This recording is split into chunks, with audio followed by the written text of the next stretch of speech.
bruv. Do you know what I mean? No, professional. A professional. Yeah, go on then. Go on then. Go on.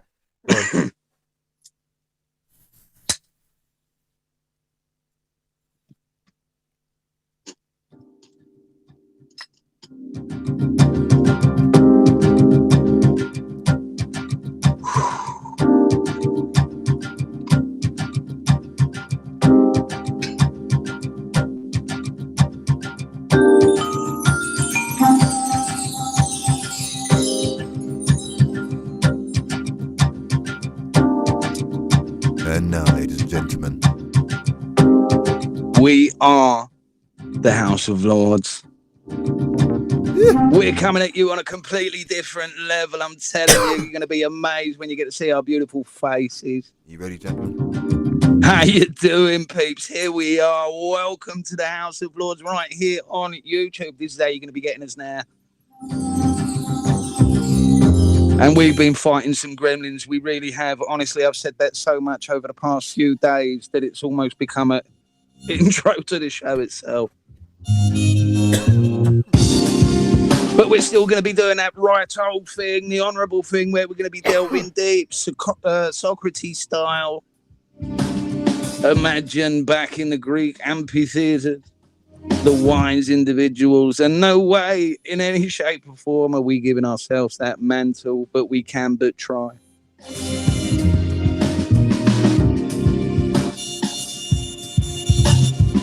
Through the delving deep of all the subjects that go on in this crazy world, from our own introspection and our own life's lens, that very personal, perspective, projected, protected belief system, one's own life's lens. And we have to look beyond that. But before we get there, we have to explore our own comprehensions of the subject at hand. From then, we know where we all stand. And then, as a trio, we can begin to explore. We have the Right Honourable Iheanyi. Yeah. Equally, we have the sensational Right Honourable Marius. Here. And where would we be without we? And when I say we, I mean the I am in all things that make up us. What can we say? But the ship is certainly landed here on YouTube, and hopefully, remember, we've got our demographic. We know who you are, and we love you for it. And if you've got short attention span, woo, this ain't for you. We're like old men in a shed, just having a good old chat, putting the world to rights.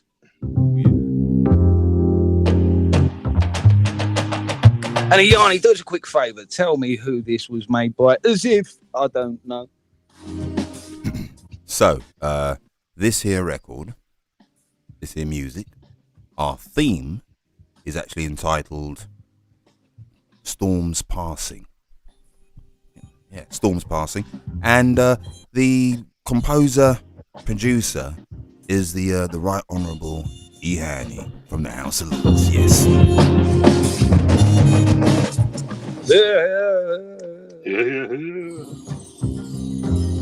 It's such a fabulous intro to the show, and we want to hear what you think. You can hit us up at the House of Lords 3@gmail.com. If you want to hear any particular subjects or anything personally that you would love to hear some people explore, hit us up with an email, and that email address is thehouseoflords3, that is number 3, @gmail.com. Have you some of that?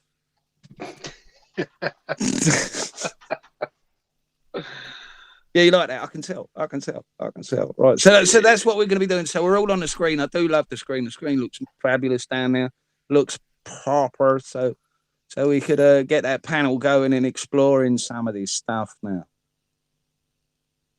There you go. Exactly. Who's that? What's going on? Why is there silence? I'm just typing. I'm typing. So, look, I've been working all day, guys. You know how it is. Right. You know what I've been doing all day. So I've been with you all day myself. Yeah, you do. Yeah, true. You know something? I've been here with you, mate. No, you know Why what? why do you call it working when you're actually enjoying it? Well, yeah. Good observation, good, Marius. good observation. Good observation, bruv. All right, good observation. I'll give you that.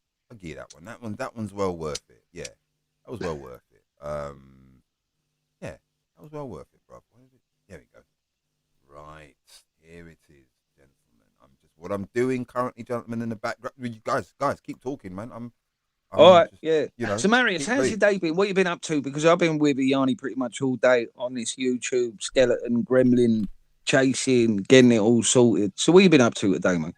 Well, I've been also with you guys watching it on YouTube. Yeah, that's a good point. Yeah, I must admit that last few times there you did, that was helpful, you being in the chat. It's like, what is going on? I can hear you. What? So everybody can hear us, but we can't hear each other. Right. Yeah. All right, that's messed up. Funny. What's going on? That was funny. But yeah, while I was cooking at the same time, I was also active on YouTube, helping how I could from not being on the live, but listening to the live. So there you go. Mm. So yeah, it's been an interesting day. It is. But what's the sound quality like you're in there, Marius? Tell me it's beautiful. It is beautiful, but the other device is muted, so it doesn't. No, that's all right as long as you can hear us, Marius. With no hiss, no storm. No, there's no storm Katrina or anything coming around. No. The rain is there. There ain't none of that nasty gremlin Katrina running through the soundboards. Oh no, yeah, like it was before. Yeah, it was bad. It was bad. That was it. Yeah, we're telling everybody we're striving to get better and everything.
Love it. And for those out there, I love the way it's all like gents and Marius don't say it singly, don't even move. It's like, I heard you, but I ain't doing shit.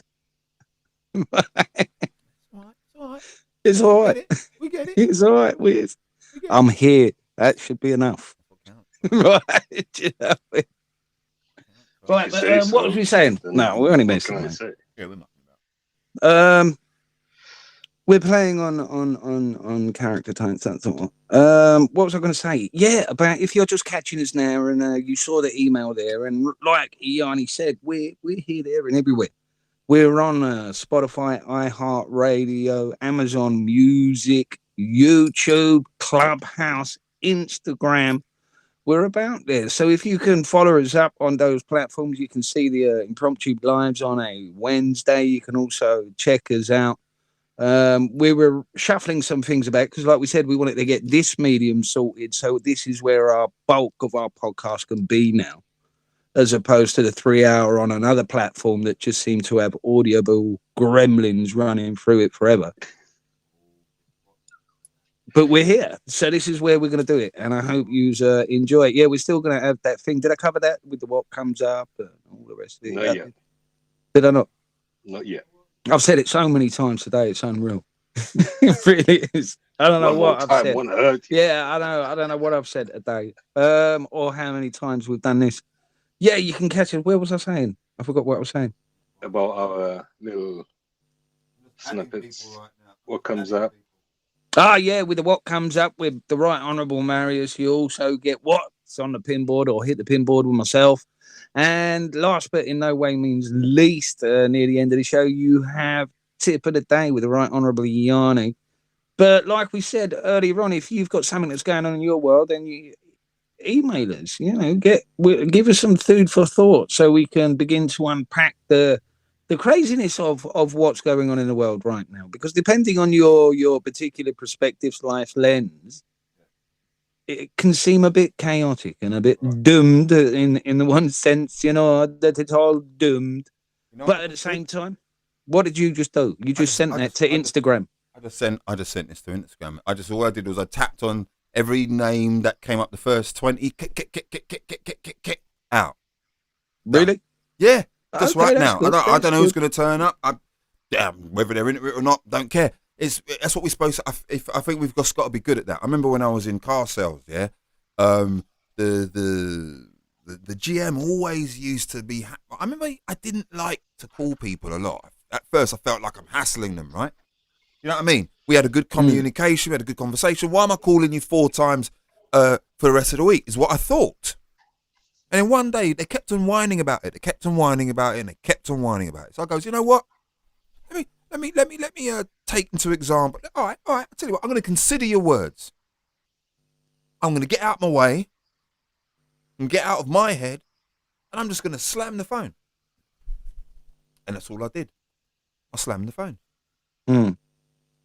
And at first when you're calling people, you don't get through to them, and then you call them again, and you get through. Hello, this is Iheanyi. Hope you're doing well. I just want to check up on you, make sure you're all right. And then you go about your business, yeah. And that's what I would do. I wouldn't say anything about the car. I would just say it, and because I had the British accent, right? So it was easy for them to remember me, yeah. So I was like, yeah, look, I'm just calling, just check up on you. No worries, all good. I'll speak to you soon. And because of that, loads of people came back, right? But at first I was like. But you got to be on them. If you're not on somebody's mind, Present, somebody else is on them. Do you know what I mean? So in that consumer world, so even though we like to observe the way in which humanity consumes things, the way in which humanity produces things, even though we like to do that, we have to observe. Like, even though we like to do that, there's a point where you've got to observe and say to yourself, well, even though that's what we're supposed to be, we don't have to be. We don't have to. That's the main thing, is we don't have to be that way. No, we don't. We have choice, but we explore this on many of the episodes. And like I said, if you're new, go check us out on those other platforms. We're into season 2. I don't know what episode, but we're on to season 2. But all of season 1, over 20 episodes. Nearly 50 hours of audible material on where we explore various subjects. Apparently, the Christmas one's a good one. New Beginnings apparently has tickled a few people's fancies. And some of the earlier ones for a more comical approach while we're trying to find our groove, our nuance that's got us to this point so far. There's a certain amount of chemistry that needs to take place. And it took us a bit of time, just as we were finding our groove. We did gel with a conversation, but we need to find our groove. Yeah. And I'd say we're there. We were on our way. Yeah, so how is my sound now? Because I put the system on. Oh, well, you sound beautiful. Prior to that, I was on my little headphone, But is it too sensitive? Mike? Take it down a little bit. A notch. Yeah, I'd say that was a bit better. It's not as raw, and you don't get the white noise in the background where it's picking up everything. Right, what did you do? No, that's fine. That's fine.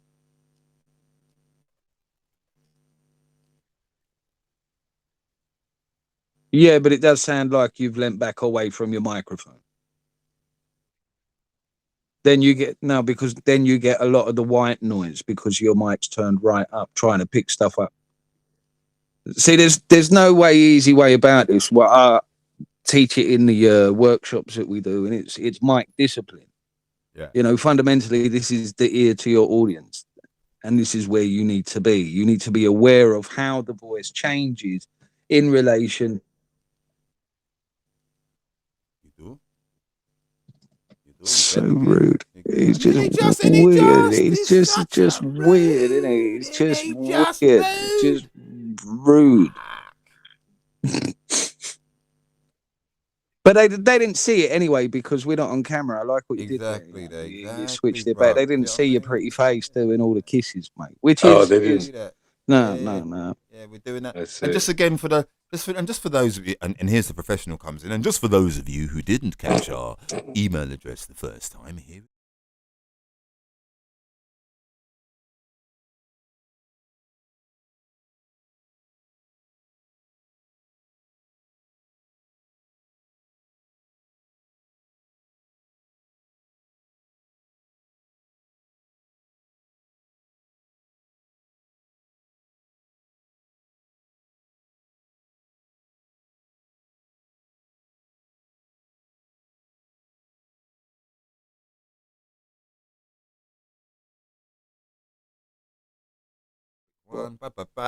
Yeah, we're back.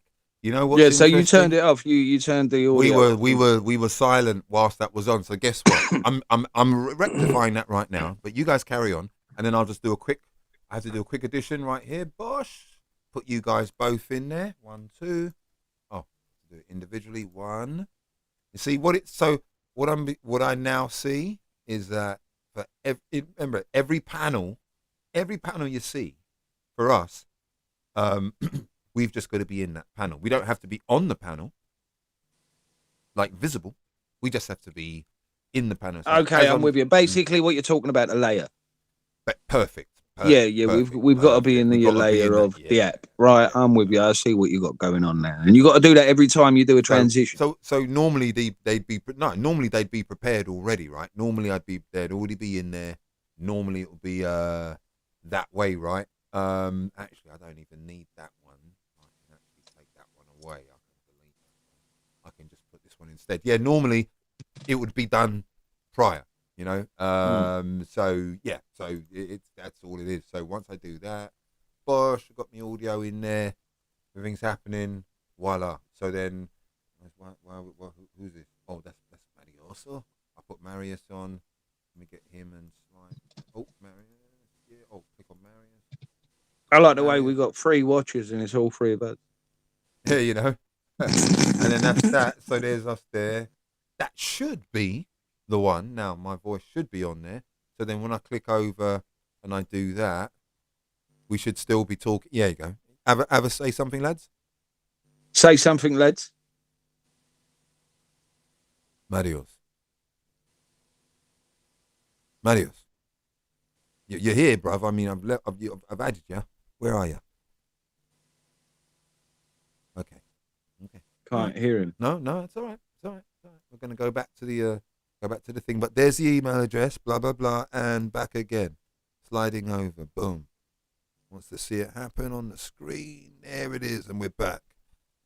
Marius is laughing. Right. He's muting himself on purpose. He's being an arsehole. Marius, you there now, bruv?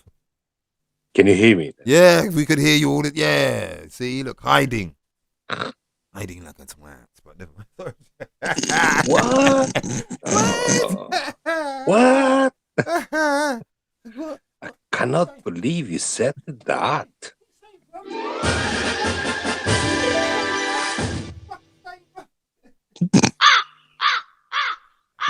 So. All right, it's like that, is it? Look, I love that. You're doing the old Buster Rhymes on the camera then. Give me some more. You think you've had enough? Yeah, it was all up in it. I just caught it on the monitor down there. That is pretty cool. You know the one thing I wanted to talk about. What did you want to talk about? Is something that I don't know whether many people really look at it and go and delve in on an introspective level. But I'm looking at something that's part of society that currently, as a result of it being part of society, it's allowed society to wander down pathways that society shouldn't really have wandered. Well, society had better options to wander down. But because who was wandering down at the time, right? Because they had the majority, the loudest voice, even though that voice was not projecting anything of any real sense. But that didn't matter, because democratic majority rules, kill carries on, and that's what happened. So as a result of this one thing, all sorts of nutty stuff has gone on. Stuff that shouldn't have happened. What is and that one thing? What is that? Discernment. Ooh, what about discernment? It's what you say. It's void. I think we need to go into that, because it's yeah. Where is it? What happened? What happened? Is that, gentlemen? What do you think? I think we need to discuss it whilst we're here, man. Because I like that. Well, the discernment on the ability to be able to decode and rationalize what it is that's playing out in front of you, and come to your own cognizant understanding of the bigger picture, i.e. making an informed decision on the information at hand. And that's not just presented by one individual. It's right. Taking a broad spectrum of what the world is saying on a particular subject, and then using one's own discernment to come up with a rational and comprehensional understanding, regardless to how ridiculous it is. Right. So, it's definitely something that's worth going into, because, there's some, it spans the ages, right? Plus, I think we'll find that we find ourselves looking in other areas that suggest an erosion, and maybe what would I call a purposeful erosion of that within society. But prior to us doing that, guess how we should start? Go on.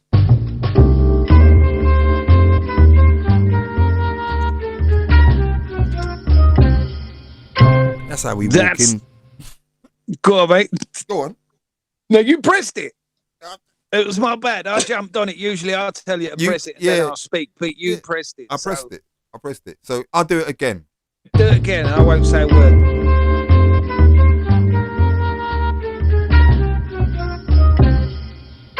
Welcome, ladies and gentlemen. We are now in the situation room.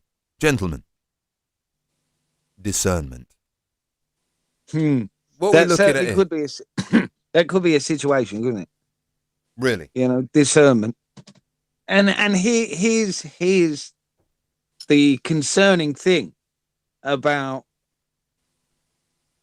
observing the current state of play, especially in various Western countries, the lack of discernment. Now that is an alarming thing, because they're just accepting things as self-evident that's being presented to them.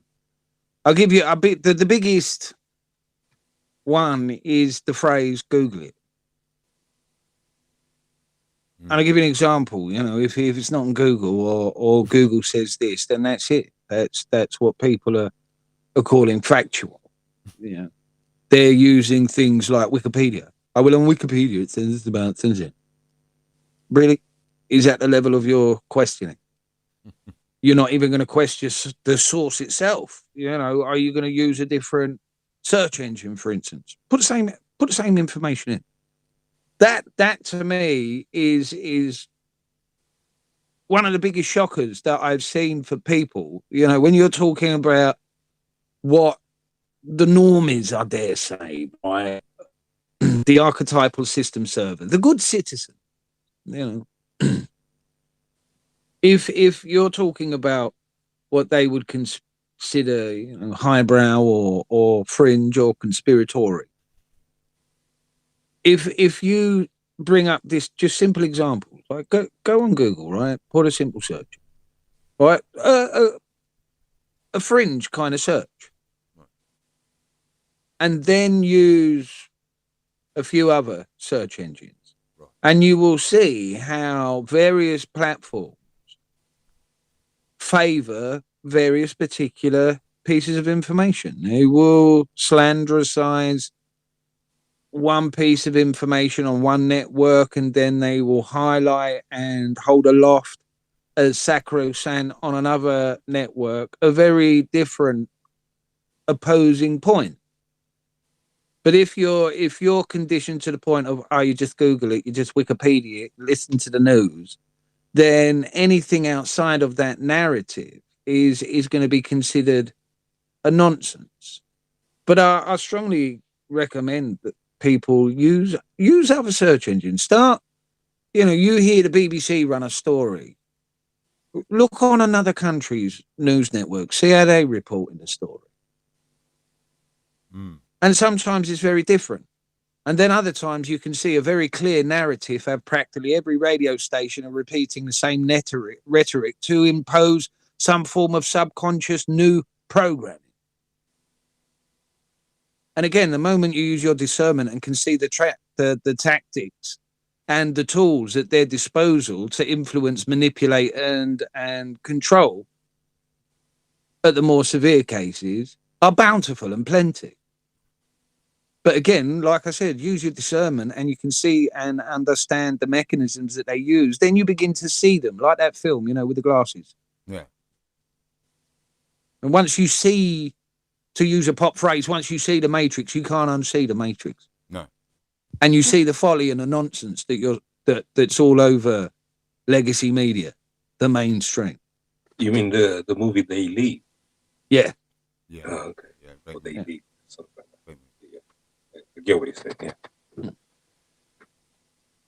So, yeah, that'd be a caveat to get the ball rolling, I guess. It's a great caveat, bro. Marius, what say you?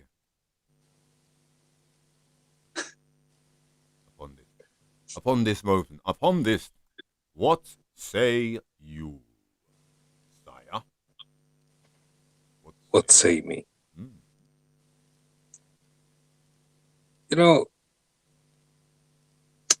It's so easy to be influenced to believe in something when what Karl was saying, all over the media is the same thing, the same narrative. And if it's being repeated over and over and over and over again, and you're not aware of the fact that, well, the media can influence the masses in the way they think and the way they take side or become biased, then it's so easy to just fall for it and start to really believe in what the media is saying. I mean, I've got friends that I'm not going to bring the subject of the wars or what wars I'm talking about, but they already decided, they know which side is the best, which one is the worst, which one is the evil, which one is the one that's the victim. And I'm like, how did you come to that conclusion? And it's like, well, it's all over the TV. And I'm like, hold on a second. What military background do you have? And what information do you have to come to this conclusion? And to start, stand to a point where you say, this is the evil one, and they should be the ones that should be punished and killed, whatever, because so many people died from it. And I'm like, well, that's a strong stance to take based on whatever the TV is telling you. But do you have all the information at hand? I mean, I'm not saying the other side is better, because I can't say that the other side is better than the other. Well, they're both playing the same game, and people are getting killed and butchered because of the game that's being played at the top. Neither one of them is better. They're both the same. I cannot take no side and say this is the good one and this is the bad one. It's why it's so easy for people to end up being killed is because of how easy they can be influenced by the media and how little people know to go and do more research and look at the other side. Look at what the other side is saying. Not just because I agree with it, that's what I'm going to look at. Well, that's not going to really give you the bigger picture if you only look at what you agree, because you already agree with it. What is the point to look at it? But to reinforce whatever you believe, whatever you think is right, whatever you think is right, based on whatever you've been influenced. But what is the point to look at the same information? Look at the other side and look at what they have to say. Look at what they bring to the table, right? And be able to look at both sides and then decide which one is the best, if there is one. if there's any side that's best, is the human being side, where we can stand up and say enough with the killing, enough with the leaders or whatever leaders are pushing us to end up in wars because of whatever reasons. Enough of it. It's been done for thousands of years, and we still didn't get anywhere. I mean,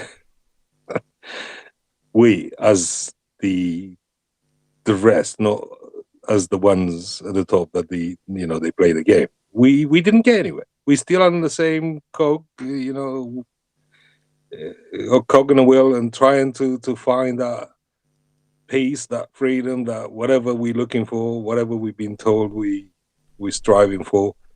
And it's the same like when my daughter came to me and he's like, "Oh, I'm thinking I want to join the army." I said, "Why? What's the reason you want to?" And she was like, "Well, you've been in the army." I said, "Well, I had no choice, right? Because it was something that I had to do, was the national service, so I had to do it anyway." What other reason? Oh, because Granddad was in the army. Well, he had no choice. Well, Granddad was in the World War II. I said, "Well, he had no choice. You have a choice. Now tell me why you want to join." I said, I asked a simple question. I said, "Would you be okay with someone else coming and killing your family? Because joining the army, that means you're going to end up going somewhere else, in someone else's family. And would you be okay if someone else comes and kills your family?" Because that's what it happens. Once you join the army, you're going to have to do it if you've been asked to do it. And the question is, if you're not okay with it, then why would you join it? Just because this pass on generation onto generation because the parents and the grandparents have joined? Well, ask them why they joined first. Ask them what they've seen. I mean, I remember the last years of my granddad's life, and because he's been in World War II and all that, his brain has been affected by all the chemicals that were in the bombs and all that. And that's what at least what we've been told by the doctors. And he used to lose sight. I mean, the knowing where he is. He was home when he was saying that he's got to go home, and he was going up the hill. I'm like, "Well, your home is here." He's like, No, I'm going home. He actually had moments where he couldn't recognize his own children. And that's the effects of the chemicals that you get exposed when you go into a war. Why would you want to do that? And it's the same when I bring this to the table. Why not? Because I'm not lying. I'm just saying what my granddad used to tell me. When he had these moments and he used to, on a wall, to explain to me about the war and all that, he used to give me what he experienced. And he used to say to me, like, and that's nothing to do with the nation itself, but it's just how he was explaining at the time and how it happened. And he used to say that. And yeah, I can see what I'm going to say. Maybe some people will say, "You see, that's the truth. That's why this side is the bad side." But that's not what I mean. But there is something that it's to go more in depth in order to understand why he said what he said, right? But he used to say to me, he said, German soldiers were good people. They used to actually, when we met, they used to go and give sweets to the children, give biscuits to the children, give food to the children around. While when he met the Russian soldiers, they were the most mean soldiers. When he meant the Russian soldiers, he meant the Red Army, he meant that kind of army. So when me and being in school, I was totally the other side, and my grandmother was saying totally different. It was, for me as a child, was kind of confusing. I'm like, hold on a second. Our history book says here that actually the Germans were the bad ones. You telling me they were the good ones? How does it make any sense? How does it make any sense? And that's what my granddad used to tell me. So you look at the thing that everything is being manipulated, even our own history books, right? And that's where we had to go through. I had to go through, I know. Karl had to go through. Iheanyi had to go through. We ended up being presented with whatever side of the history was presented by each country. And then we end up holding on to that, because when we take the identity, who we are, as were we born, because we're given the identity of being, oh, you're born in Romania, then you are Romanian, you're born in England, then you're English, so on and so forth. And then they instill in you all of this anger and hate towards the nations that actually came and tried and suppress you, and you fought, your grandparents fought for it and all that sort of thing. And then you come to my age where you start to come across different kind of information and recognize that it's actually a game that most people don't get it. It's a game. It's a game that we are being played against each other. And most people fall for it under the name of patriotism, being a patriot, fighting for your nation. Just give me a break, please.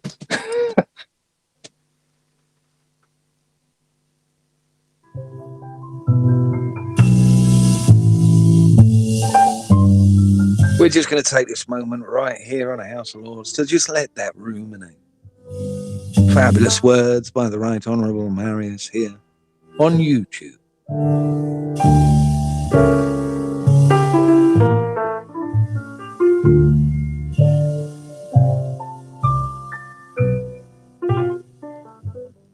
Wasn't that just beautiful? It was. It was. But yeah, you do make for some fabulous points, mate. You really do make for some fabulous points, especially when it comes down to the perspective of one's own personal journey and how they can differ wildly from the common consensus or the accepted narrative. And it is, for some, this is one of the things about discernment. You delve and you're questioning what is being presented to you. And it's being able to be viscous in our approach to information, life. Trust in the ability to make your own decision. Trust in your own ability to comprehend that's in front of you. And there was this, I don't know if it was Plato, Socrates, or one of these fellas, but it was about information. And some of you have heard me say this before. Required enough information to know that I know very little of this world. But it's also important to keep that perspective on even our own life's lens.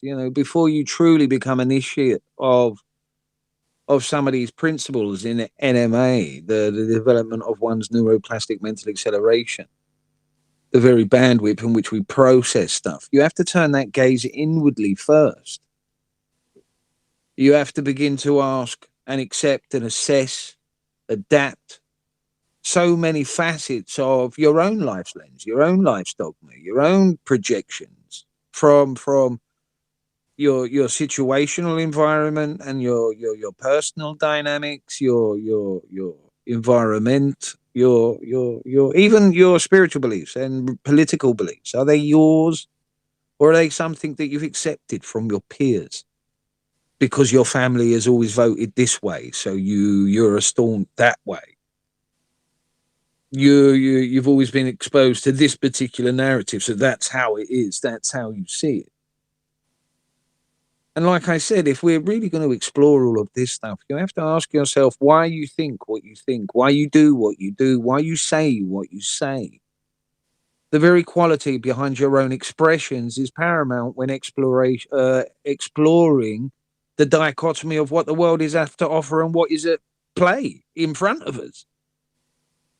The many facets, the many different players on the field. And that takes a certain amount of discernment and introspection on the world in your own life's lens. So fabulous points, Marius, really. Thank you. Well, it was fabulous what you just shared after, in order to add, to clarify the points that I made, and the fact that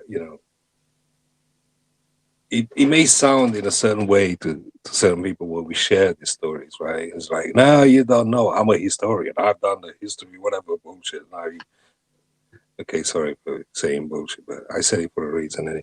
But even as a historian, you have to rely on someone else that put down its perspectives, put down its whatever dates and whatever recordings, and you don't even know if someone else interfered with that before you even got there to actually look at it. You have no clue. And then you'll take it as a fact, and then you present it as a fact. But you look at that, if I take, because I'm Romanian, if I take for fact that for as long as I've been alive, there has been always this argument between Hungary and Romania about Transylvania and all that, fighting for the land and all that sort of things, arguing continuously and having all the debates in the parliament and you name it. And I'm like, for goodness sake, we are all human beings on the planet.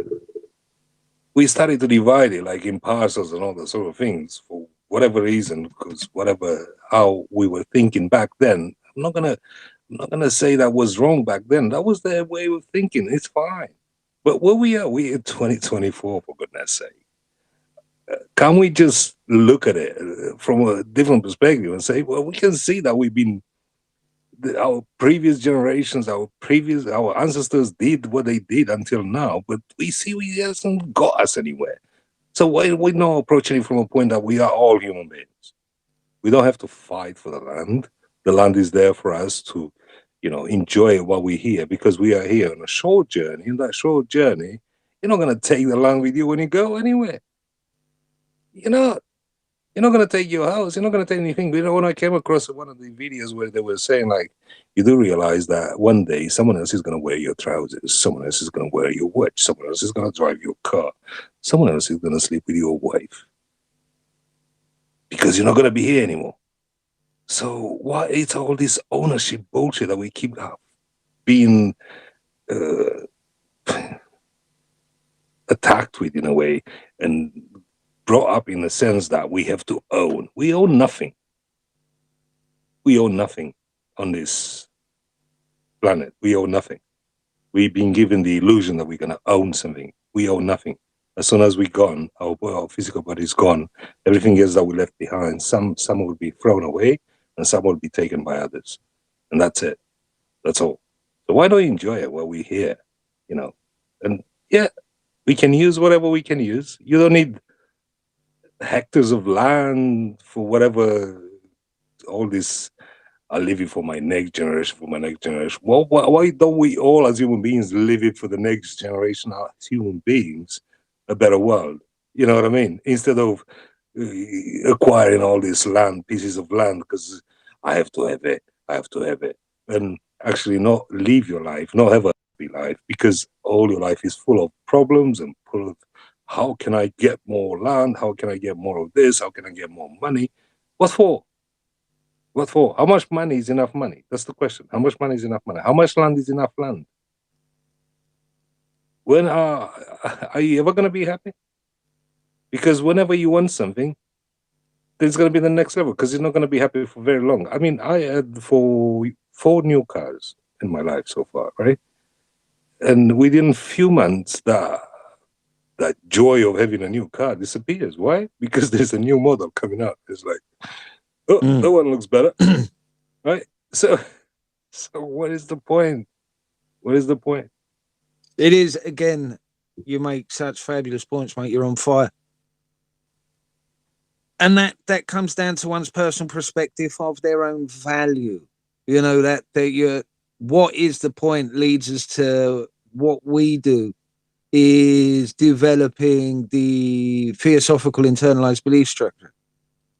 Right. And that's in one sense, one way that we can begin to map some form of order out of this chaos that we seem to see. We've made beautiful points, referencing the Kabbalion and the Hermetic principles, the all is mind, the universe is mental. Right. All of that stuff. So the onus really is upon us, the individual. When we develop, that development raises us, others just by our interactions. And once we develop that internalized love of oneself, the love of everything about us, our scars, our lumps and bumps, our stretch marks, whatever the case may be, right? Our shortcomings, whatever it is that you think you are, it's the acceptance and loving of that. Once you cultivate the innate value and love and appreciation that you exist, and we don't take that outside experience personally, then we begin to truly appreciate what is. It's that notion to if you're not happy with anything, you won't be happy with. Or should I say, if you're not happy with nothing, you won't be happy with anything. Right. You know, it's not the external that makes us happy. It's not the external we love. It's the love that's cultivated in ourselves and then projected outwardly. I'll give you a fabulous story. I was speaking to a friend today, and I actually asked, "Can I steal this story because it's brilliant?" And she said, "Yeah, by all means." And she was having some problems with her husband for years. Really, it's been in a funky place for the pair of them. And she started to explore, you know, the quality of her thinking. They both did. They started to explore the quality of their thinking and observe what was going on. And they realized that throughout the day, no matter what they were doing, they became aware of when they were thinking about their partner, it was in past tense of shite. The argument, the disagreements, the whatever, right? So when this person was being thought of, the memories were of a low vibration, they were of a low value, they were of a low quality. And when they begin to realize that that's what's going on, they begin to change their perception of their thoughts. So they focused on appreciation, they focused on compassion, and, you know, that this person's a good person. Look what they've done. You know, through all of our shortcomings, we forget how fucked up we are. And we're sharing our life with someone that could be potentially, for all intents and purposes, going through their own bit of fucked up shit. Right. Right. And we lose sight of that. We lose sight of our own stuff. It's like, just this person gets on my nerves. Well, how would you feel if you was around somebody that was constantly projecting irritants by your presence? Energy doesn't lie. Right. So the moment they made the shift of value of one another and appreciation, they said in practically no time at all, their relationship has done a full 180. They're hugging in the morning. They've become intimate again. They're laughing and joking. They're doing chores. They laughed and joked that last weekend they did chores all weekend in the garden, growing vegetables and all kinds of stuff. And they didn't have a fight once. There was even a bit of horseplay. Just by changing the perceptions of the quality of their thinking within the now, changed the perception and the value of what was to come. That's beautiful points, because you got me back to, I came across a few years back, actually, and then been experiencing myself. But it's the thing is, I mean, anyone that has relationship problems probably can look at it. The moment you start focusing on the negative, whatever you don't like on that person, that's going to change everything. Because that person wasn't much different before that, but because of the heat at the beginning, the love and all that, you bypass that because you look at what you like about it, right? What you like about a person. And the moment you shift that and start focusing on what you don't like, everything goes down the drain. It's as simple as that. But is there such a thing as a perfect person? That's the question. You know, I didn't find one yet. If anyone can find it, I want to see it.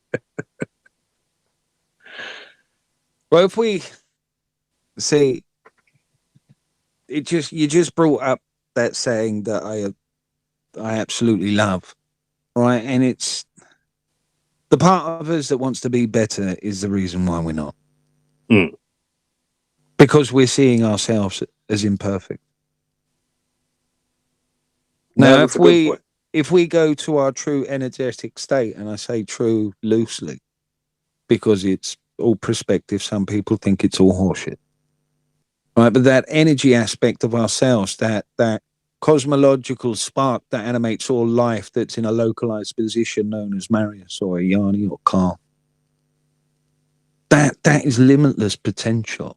That is the universal consciousness experiencing itself and weaving the quality of its experience through its own interpretation of its projection. You just made me change my statement into this. Perfect in someone else's eyes. Ah.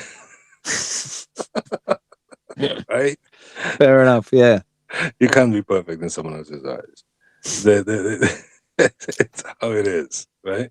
You are perfect, but in whatever the other person expects from you, you can't be perfect. Mm. Well, that's when we're falling into that realm of projections, isn't it? Mm-hmm. You know, and leads to that saying, "I am not what you think I am," or "I am not what." It's always a tongue twister. I am not what you think I am, but I am what you think I think you think I am.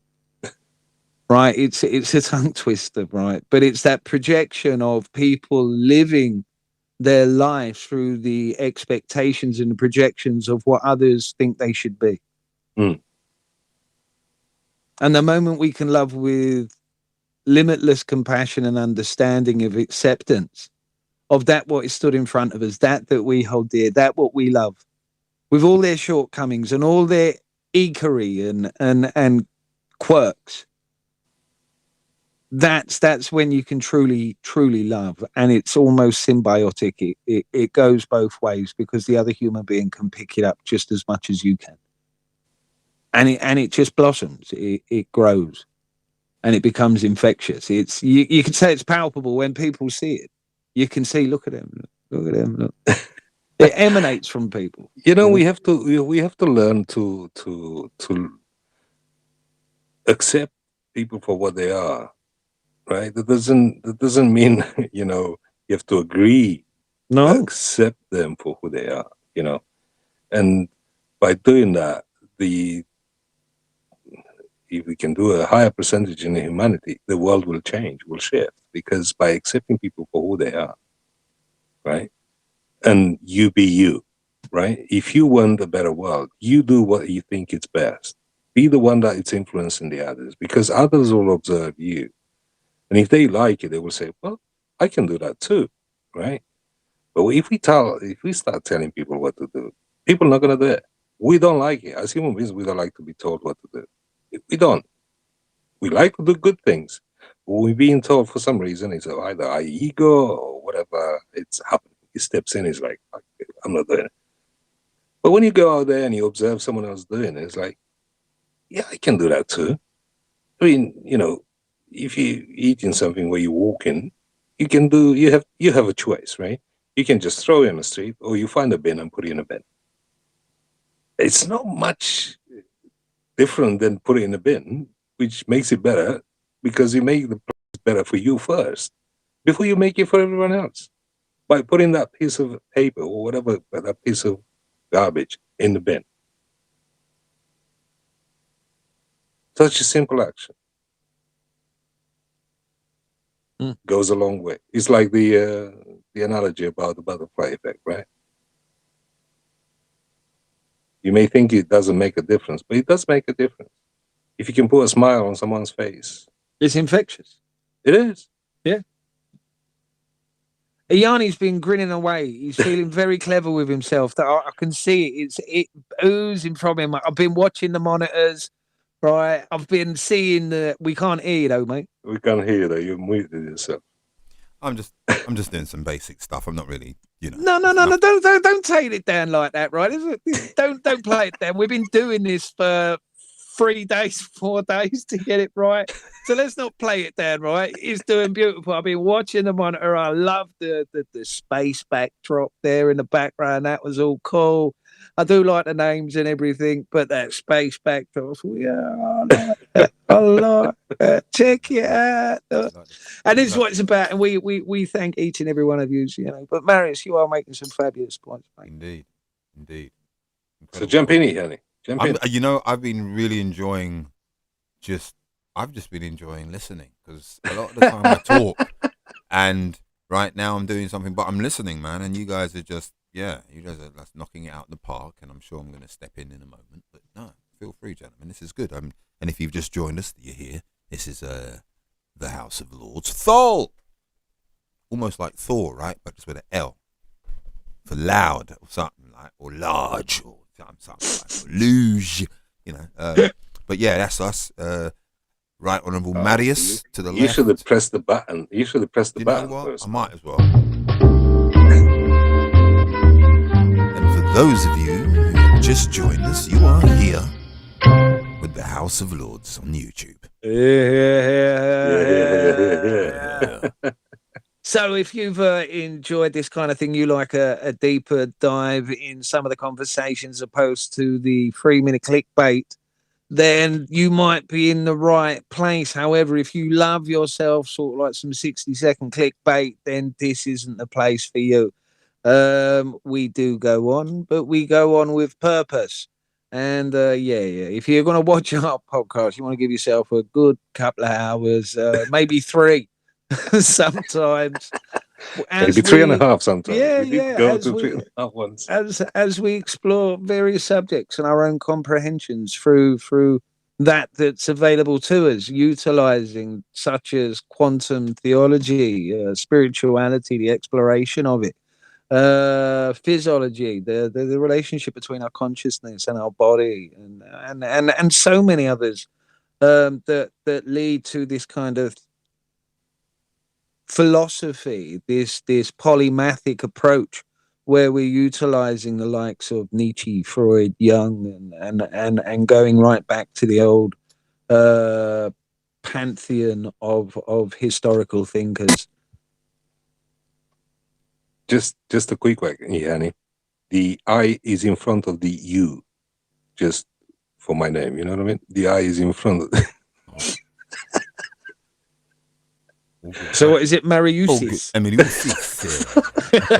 All good, mate. I got you. Yeah, you know, it's just, again, I was probably just in there. Gotcha. Yeah, that's our Greek friend. That's our Gotcha. our Greek. I was looking at it. I was like, "Who's that?" Do you know? I'm still having trouble with some of these names. I'm still reading some of Plato's stuff.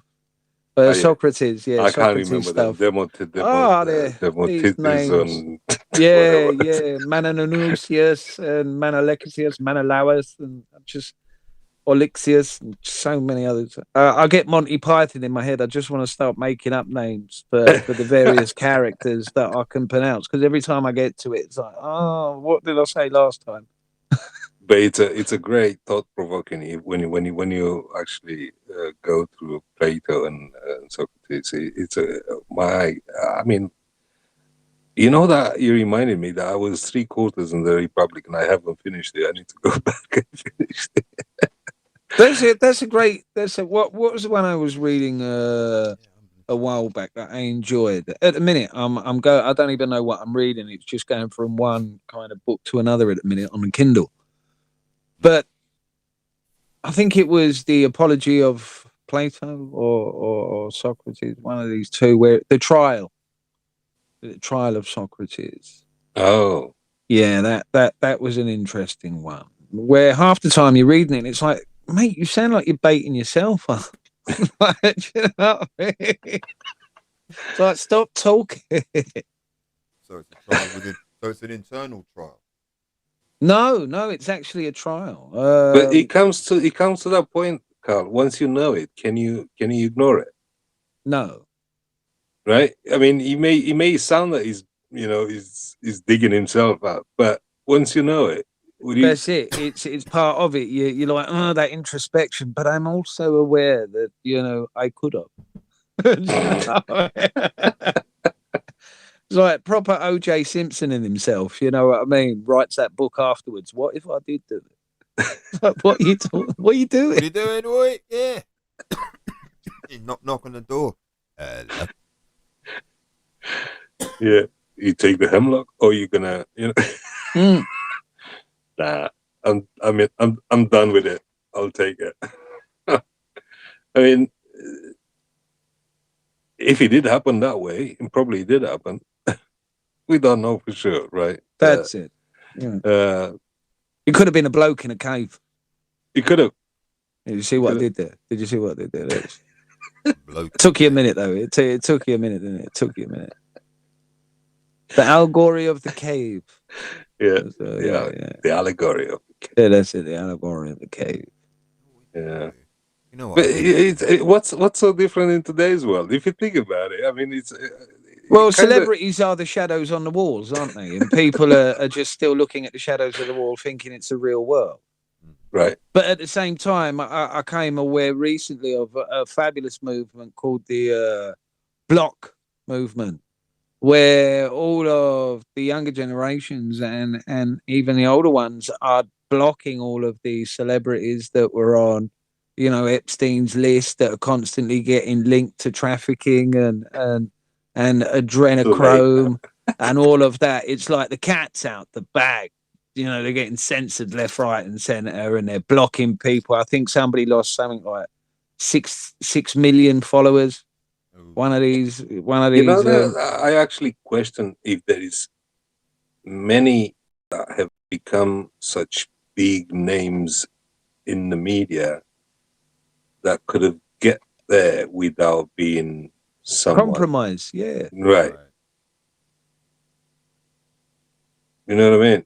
I question it. Doesn't matter who it is. I just question it. Now that wow. Okay, so now that you've stepped there, now that you've gone there, right? Let's take a look. What do we see? When we observe, we say to ourselves, there's a difference between the average person that's sort of going about doing some shows, a little TV, 1 or 2 films and stuff, and then those that are household names all day, every year. The big difference in the access that they are given to the world, i.e. the access that they are given to ears and eyes, which then eventually equate to money, purses, right? Hearts, minds. These people have access to that. Think about that, right? In order for them to be never mind. We'll get to all of that bit in a little while. Well, that's probably too much for everybody right now. But in order for them to be that celebrity, think of what celebrity means. No matter where you go in the world, somebody knows you can point at you. What you do puts you in the eyes of millions, in the ears of millions, all day long, every day, basically, right? And with that, because you are put in the eyes of millions and you're influencing people, whether it's through your sport, whether it's through your ability to act, your athleticism in whichever endeavor, your intellect, your ability, your productivity, doesn't matter. Puts you right out there in front of everyone. This is the example, right? That access to all those millions of eyes, the repeat access, clearly if you've got a good manager, that means, we got all that access, we can leverage that for money, we can leverage that for whatever. So there you go, you see how it kind of all plays out. Right? See how that plays out. But let's take a look. How do they get there? How come you've got that access? What do you need to do to always have that access? Now, ladies and gentlemen, I don't know whether you follow any of the things that we follow here, right? Maybe you do, maybe you don't. Who knows? However, over the recent years, it has come to mind. It has come to our attention, right? And this is where we have to get a little bit, gentlemen. I think this is where we've got to do this, gentlemen. We got to take it to this level here. Let's go. Oh, take it to that level. Switch it over. Blah blah blah, and then bosh in. Okay, fine. I don't know what's going on. I was trying to do something and it wasn't happening. So yeah, that didn't work. Yeah, it didn't work. What I was going to say was, look, here we are, right? We found ourselves in said situation, right? We're looking at these celebrities. How do they get there? How do they maintain such a hold on everything? How does that work? So, I suppose at the end of the day, we're looking at possibly. Now, recently, a lot of stuff has come to light surrounding these very same characters, these very same people that have all of the access, right? Something's going on, and we're not sure about it. We're not sure why. But there seems to be this interesting access that's being given to them, and I believe that they're paying for some. I believe that there's a price that they have to pay to get that access. Now, hard work is one thing, yeah? Hard work. Somebody works tirelessly to achieve the goal that they're achieving. I get that. But just a personal observation. There's certain access. I'm like, how? Why? Why would that be the case? I don't know. What do you think, gentlemen? What do you think? I think it was very good what you did there, Iheanyi. Very good. What are they paying? What cost? With all these pentagrams and candles and latex. Blood sacrifices at the opening of tunnels. Satanist, ritualistic pop songs that 13-year-old little Sarah knows all the words to. We handed over our children to the state and wonder why we don't know them no more. Yes, we fed them, we clothed them. But who were they exposed to? The very same people that fund the satanic dance that little Jessica's singing. The same organization that just sterilized young Darren. Robbed him of his chance of ever having children. That was great. That was great. That was great brilliant. Because That was absolutely brilliant. it was perfect. That was brilliant, 'cause mate. It was the way it was delivered. Even though there is a lot in it, the way it was delivered was great. Honestly, that was beautiful. It sounded like one of those bed night stories, but not for the children. Yeah, that was wicked, man. Honestly, that was wicked, man. Seriously, honestly, wait a minute. Yeah, ladies and gentlemen, drop us a line, man. Drop us a line on the email address right there, as you can hear. Drop us a line. Let us know what you thought of that little rendition. Yeah, if you want to see more of that in the show. Yeah, you know the email address. thehouseoflords3@gmail.com. Again, that's thehouseoflords3@gmail.com. Lunatics in the place. Loving my brothers here. Enjoying this particular session. Gentlemen, let's continue on. So, yeah. I'm just like, huh? I'm like, huh? We didn't. So what? The original thing we were talking about was discernment, right? And so look what's happened. Without it, this is where we've got to. Would that be a fair assessment, or is that too much of a blanket statement? Is that too unfair? To be fair. Or not to be? And, That is the question. and fair being a personal perspective. Right. Right.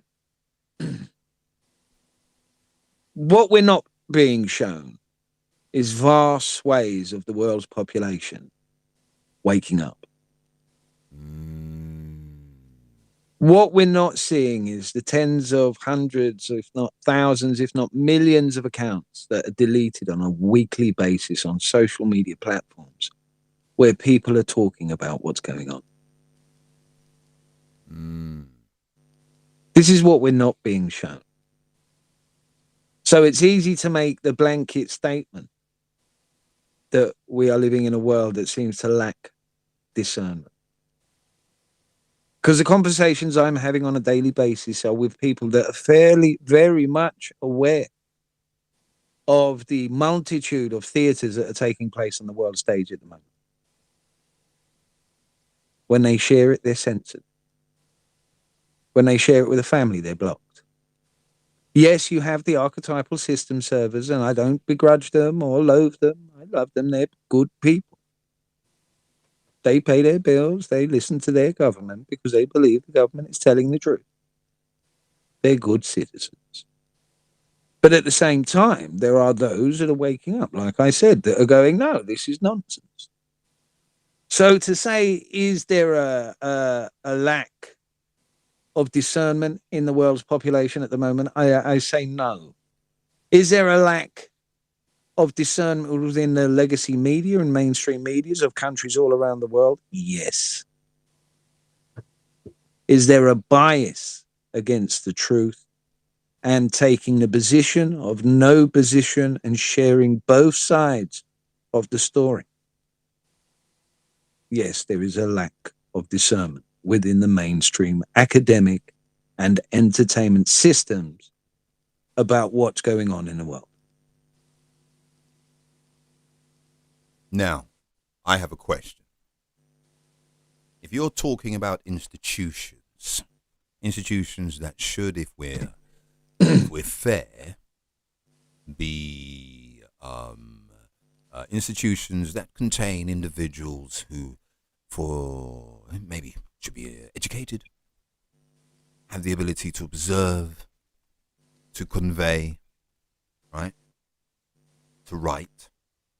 Okay, to capture the imagination of said reader, watcher, depending on the environment that they're writing for. But if you're talking about discernment and a lack of it, where is that? Is that discernment? Is it discernment? A lack of discernment? Or is it something else? Is it deliberate? I mean, I'm just saying. Do you believe that discernment exists among those that are currently not displaying that ability?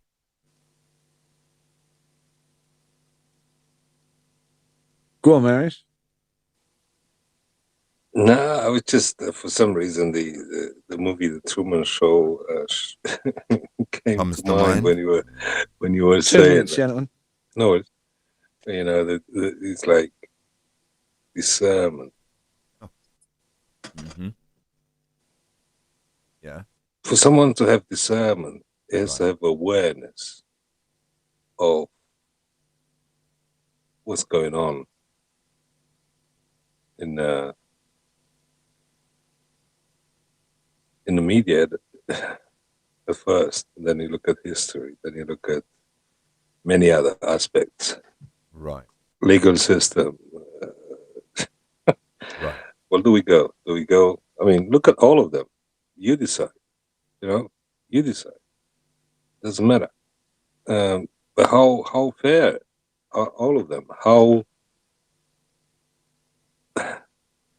if that's the truth, why can't you ask the question for someone to actually come with substantial evidence to prove that truth? And people may say, well, I got the evidence. Okay, who's done the study? Who's the author? who was behind the author. You know, it's so much to look at, and it is challenging for someone that hasn't chosen to go that path to look into it and to start to see the,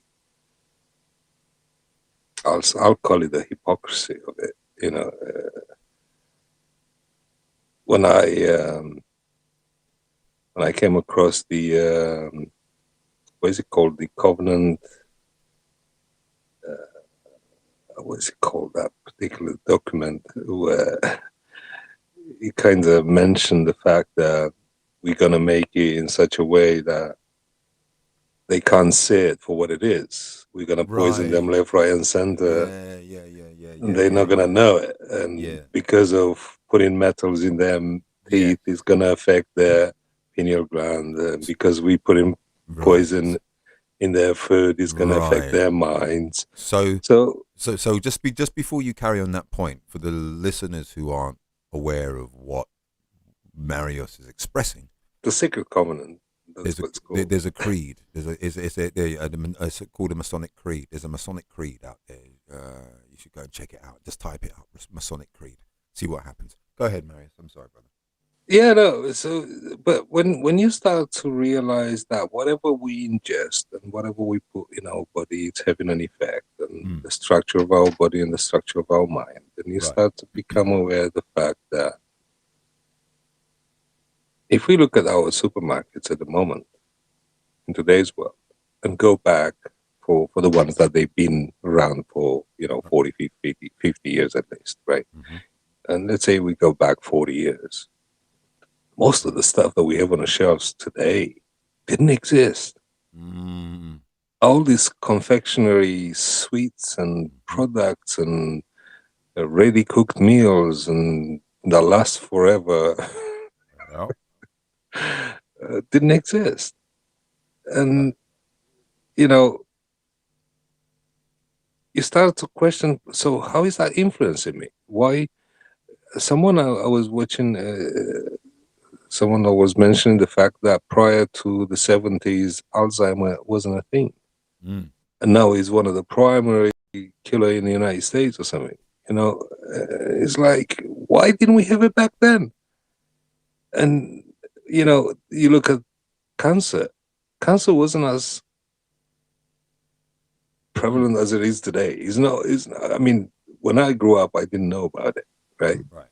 There weren't a member of the family to have it. Later on, as I started to be in my teen, I was actually around, in my 20, 25, I was probably when one of my cousins, apparently, she had to go through cancer. She's still alive, which is good. And I'm talking about that happened 25 years ago, so about 25 years ago, but she's still alive. But we didn't hear such things. But now, all you hear all over the media, everywhere, cancer. And no one is questioning why there is so much of it. Everyone is like, oh, because people are stressed. Yes, stress does have its thing. But in combination with all the chemicals that we ingest and with everything that we watch over the media, when you come across about the fact that all these psychologists have studies the human behavior and how the mind can be influenced and how sounds and colors and messages can deliver something to your mind, to your subconscious, and you're not even aware of it. No wonder we are where we are today. And the fact that I think Karl has one of these videos where apparently they want to implement this in the UK, where you can't grow your own stuff in your own garden. Why would they do that? Oh, because they only want you to eat what they can actually interact with. That's all genetically modified. And why genetically modified when nature can give us the good stuff? Right? Why we end up eating all these seedless grapes, all these seedless apples, some of them. I couldn't believe when I actually came across a seedless apple. I was like, where's the seeds in this apple? It was empty. It had the little holes for it, but no seeds. I was like, what's going on here? Do you think it would have anything to do with the new way in which people are shopping? The fact that,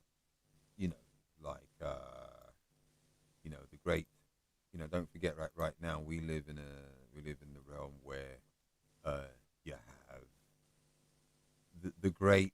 Hold on, where is it? Let me show it to you.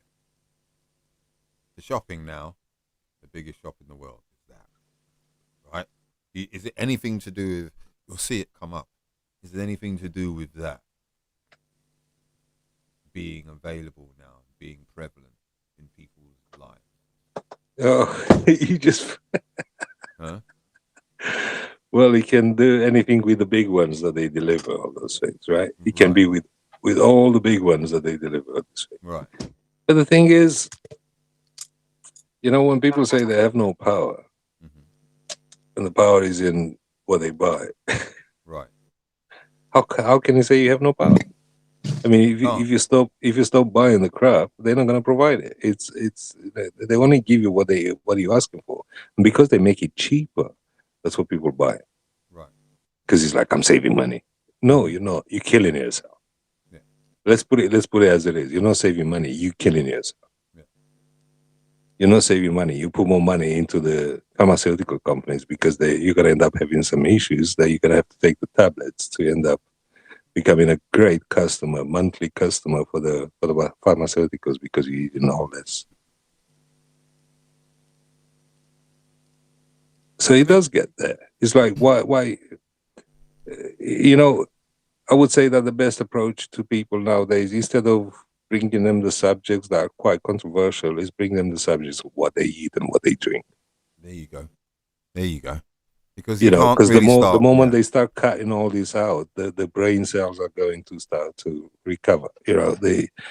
Everything is going to change in the body. So when that happens, then the discernment is going to increase. So maybe you see right there from what you've said, all right, that is something that they essentially are in control of. Right? No kidding. I mean, my word.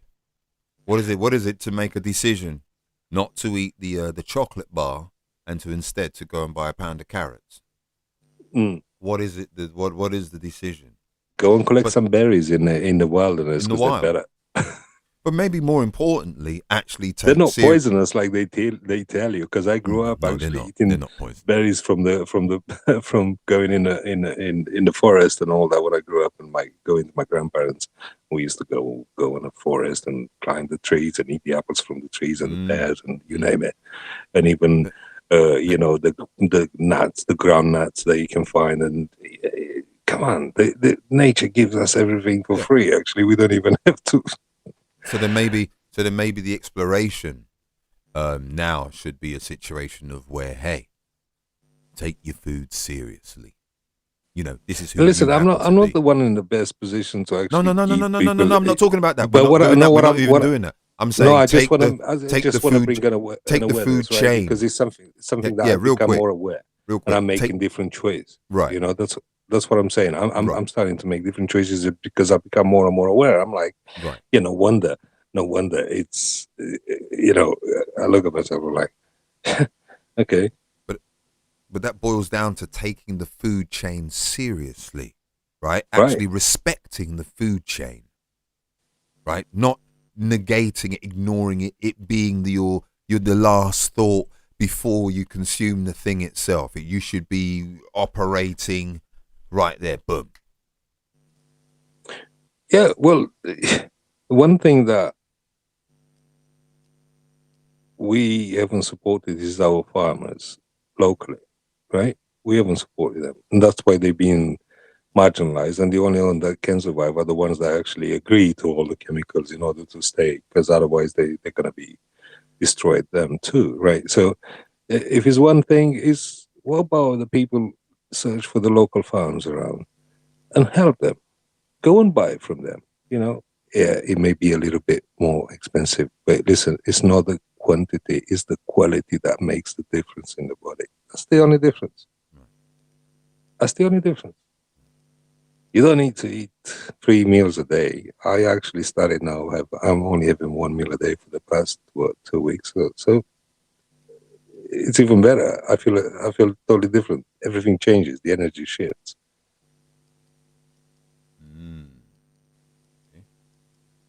So when I was saying that I'm not the best to give it, because people will be like, look at yourself, what are you talking about? What you do?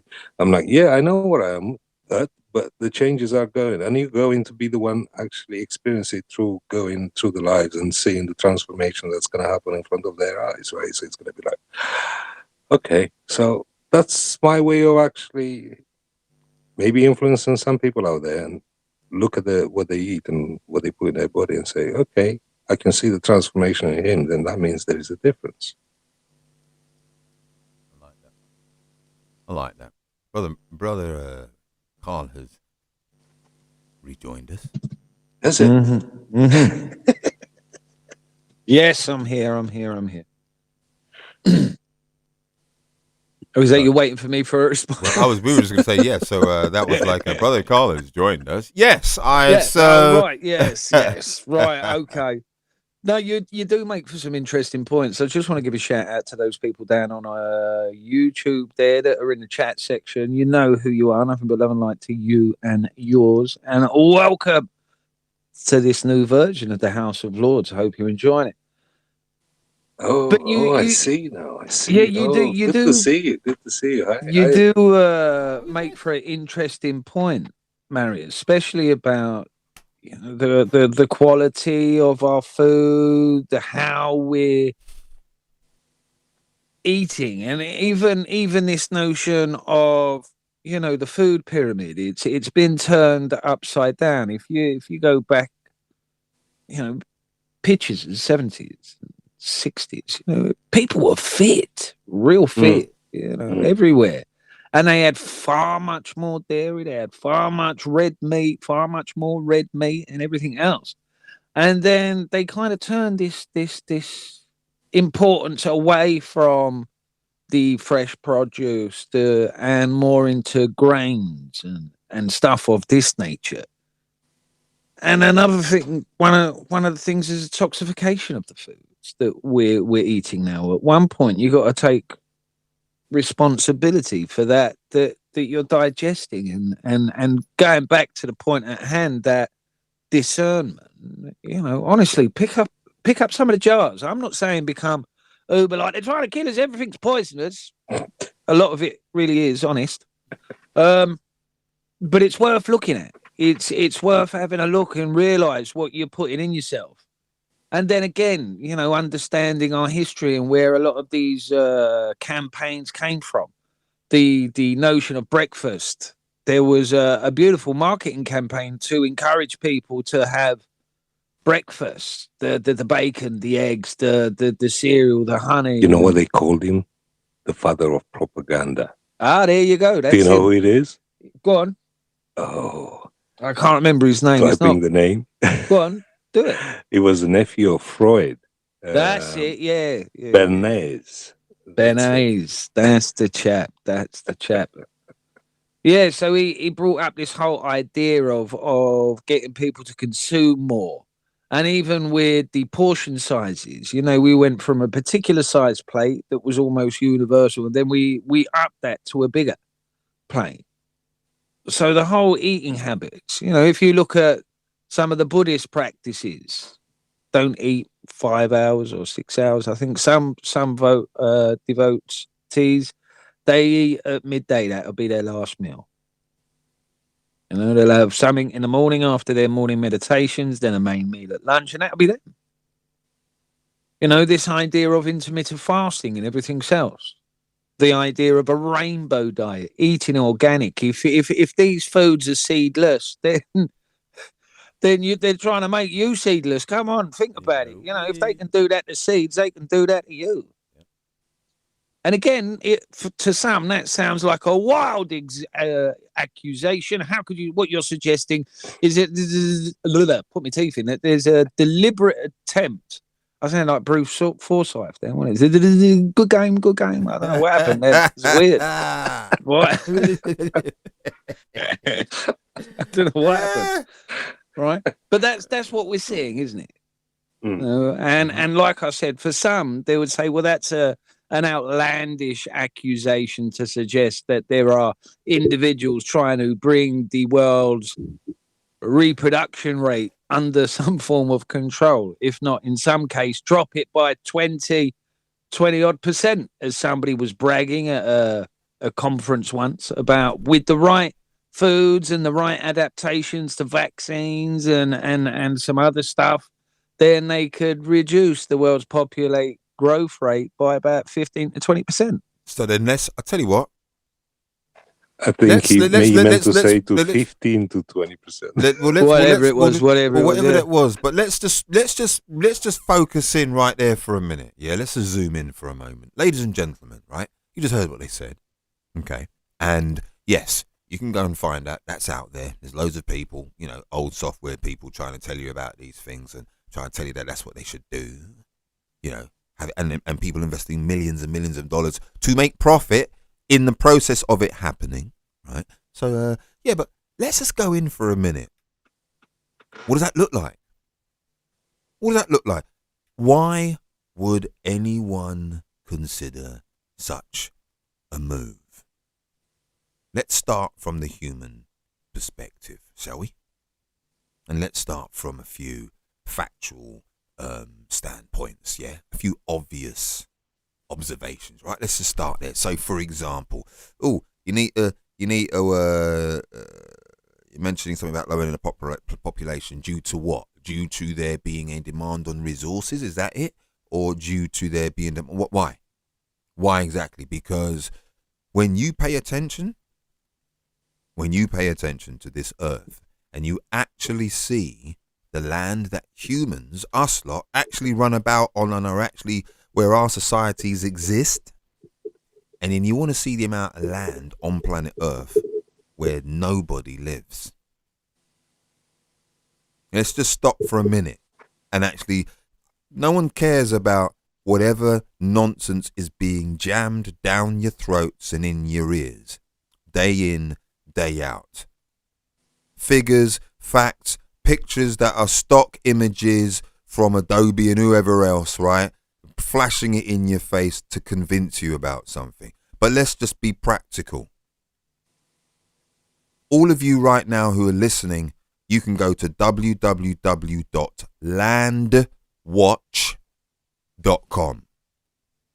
Put that URL in your computer, right? And then take a look at the sales of land. And take a look at the acreage where there is no one. Nobody. Cities, city space wide. Country, thousands and thousands of acres with nobody on it. So just for a moment, and there's a company that's there that knows where that stuff is, and just like a Zillow or something like this. No, I shouldn't have mentioned that. Just like any companies, right, that do their stuff, right, like that, like estate agents, all that stuff, right. Yeah, you can go in there and you can look up land if you wanted to buy 10,000 acres. Yeah, you could find 10,000 acres. If you wanted to buy 20,000 acres, you can buy millions of acres of land. Yeah, because there's no one's on them. So tell me again, right, what you're talking about overcrowding. Okay, that's the first little one. Okay, so let's just look at this then. Imagine you create a system. Let's look at the analogy of you make a little maze in your laboratory, a small maze, 6 foot by 6 foot on a table, with little dwellings in there. In there, you've got mice running around doing their thing. You're doing sort of cognitive experiments with them, making sure they know how to find food and giving them little treats as a result of it and seeing how they respond. So there you have a controlled environment. Okay. Now, this controlled environment can house 15 mice, 16 mice happily. No issues whatsoever. In fact, no, 18 mice happily, with no issues whatsoever. Happily. Now, the minute you introduce more mice to that same space, what happens? Okay, I'll let you fathom that out and then see it in your own mind's eye. I don't need to tell you the obvious. So, now, take that very same ethos, that same concept, and let's take a look at London as a city. Now, let's map that same thing over on London. So, you've got a certain amount of millions of people that can fit into that system, into that controlled environment. They live, breathe and can do well in that environment based upon those numbers, based upon, and everybody's living in every single spot. So every single spot's filled. Let's just say. What happens when you introduce a larger group of people in? What happens if you introduce another big group into that space? Overcrowding, such and such, right? Because that space was always limited in the first place. But that space happens to be sitting on the surface of planet Earth. It isn't planet Earth. It happens to be taking up a little bit of space on the surface of planet Earth. Now let that sink in for a minute. And then again, start to say to me about overcrowding.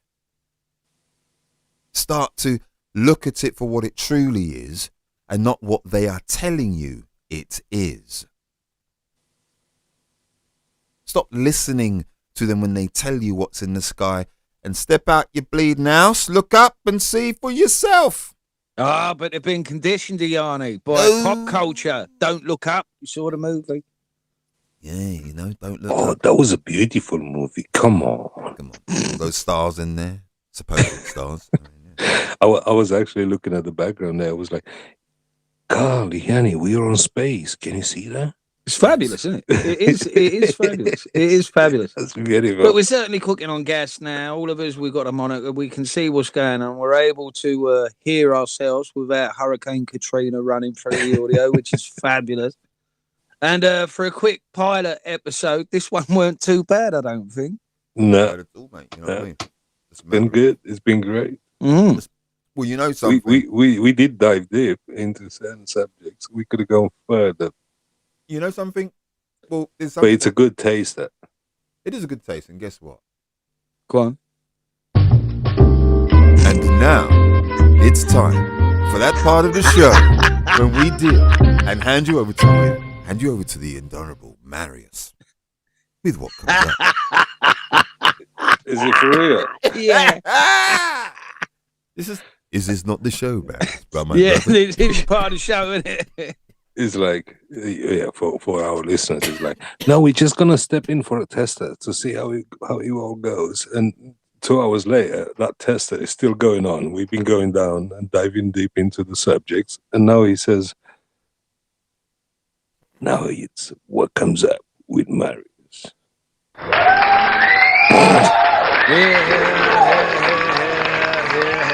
mean, I can't escape with these two. And now that they sign me up for it, they're gonna have to sign up for themselves. So, yeah, I'm looking forward to hear what it's on the on the pinboard, and what's actually what's the tip of the day of today's speech podcast live. Let's hear what comes up first, then.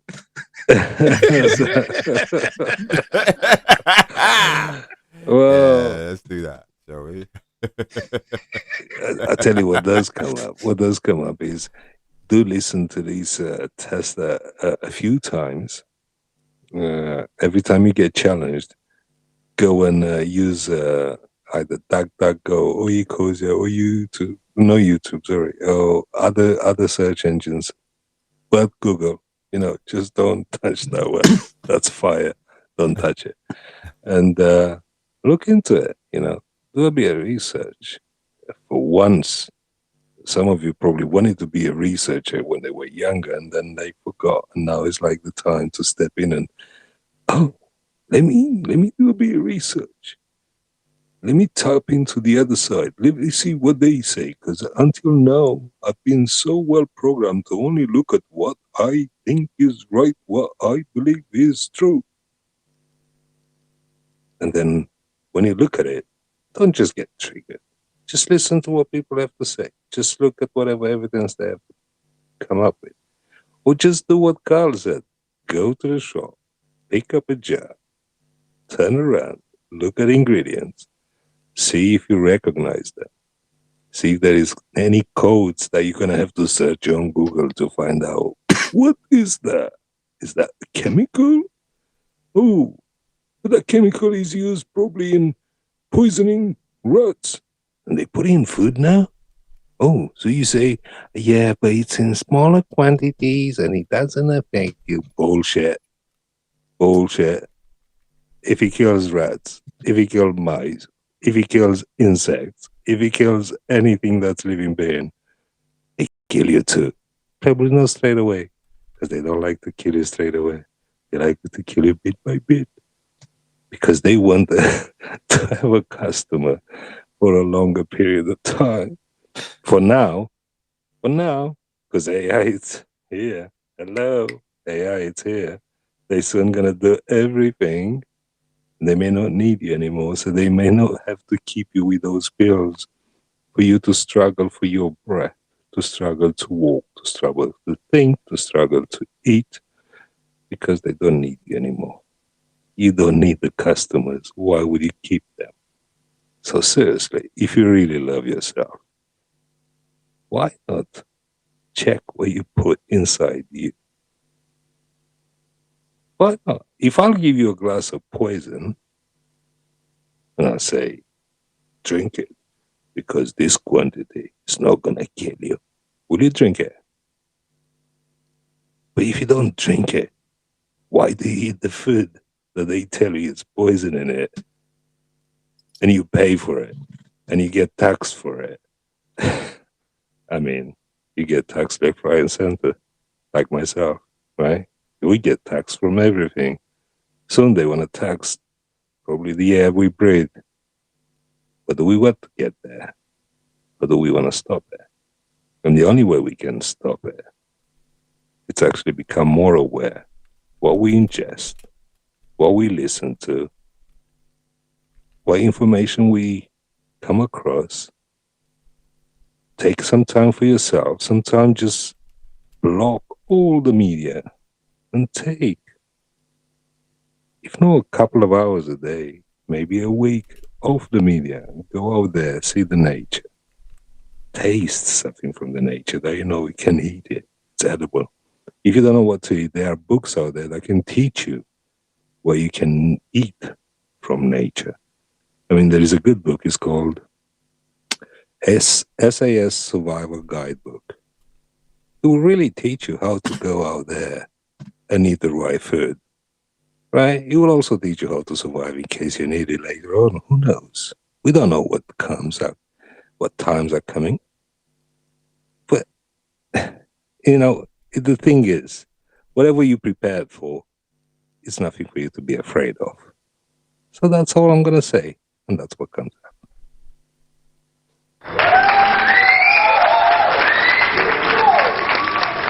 There you had it, ladies and gents. The fabulous, sensational Marius on the spot, on the fly, keeping it up to date and present. Loved it, mate. Well done. And as you saw on the screen, that's one of the segments of the show. What comes up with a Marius? Nice one, mate. Nice one. Yeah, he got you. He got you. He did. He proper pulled the bus up. Get out.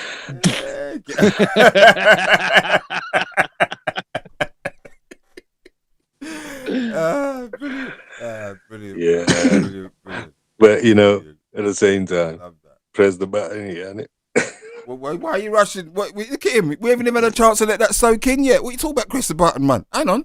You at least scratch my ass. Then I'll press the button. Give me a chance, mate. I know it's afternoon for you. I know. Hey, mate. Don't worry, mate. Don't worry. You just turn it to skulls, yeah. Hey, What? yeah. Oh dear. It's like, what's going on? I was trying to go from one place to another, a little smoother and stuff. But yeah, that was really good, Marius, man. Thank you, bro. That was deep, and I hope the ladies and gentlemen out there, I hope you guys were able to completely absorb what Marius was laying down for you. Well, were you? Drop us a line. Drop us a line. Let us know whether you were trying to do that, whether you actually caught what Marius was doing, and let us know what you thought of this. What comes up?